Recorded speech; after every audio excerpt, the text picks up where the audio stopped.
В общем, стоят расширители лыж.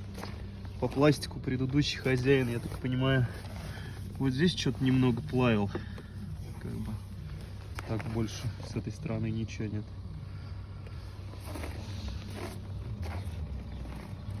Кофр новый я поставил. И вот эту сторону тоже делали немного, мне кажется, да, плавили. Царапины были там, или что, я не знаю.